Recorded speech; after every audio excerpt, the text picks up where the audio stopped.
पुण्यात बघा 2 दिवस राहून आता आम्ही चाललेलो घरी आमच्या. म्हणजे मी शेडगेवाडीला आणि मम्मी आमची कराडला. मग आमचं ठरलं की जरा मस्तपैकी तुळशीबागेत जायचं. म्हणून बघा मी मम्मी रिक्षात बसलो. रिक्षा पण आमच्या भावाचीच होती.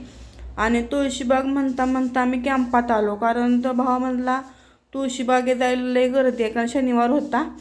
शनिवार रविवार सुट्टी असते ना, म्हणून बघा आम्ही इकडे कॅम्पात आलो.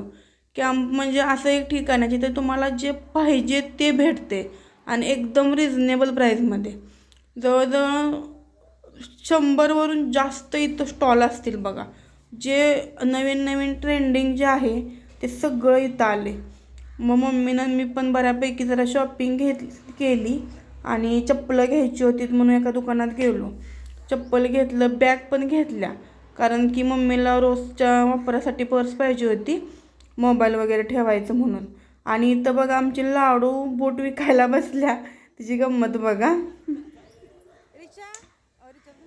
लाडू कितीला आहे? कितीला आहे? आ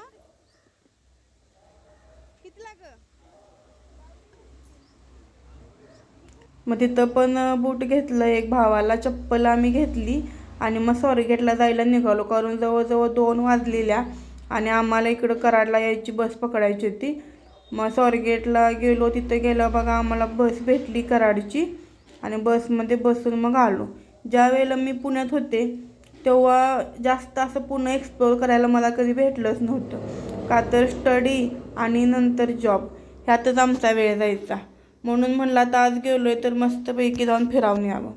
घाटात गाडी आली. जेवढा घाट लांबून बघायला चांगला वाटतोय तेवढीच भीती पण वाटते. कारण आत्ता मध्येच कात्रजच्या घाटात एक थारची घटना घडलेली ती मला बरोबर आठवली. म्हणजे माझं हीच असते, जिथं जी एखादी वस्तू किंवा घटना घडल्या ते मला त्या क्षणी बरोबर आठवतं.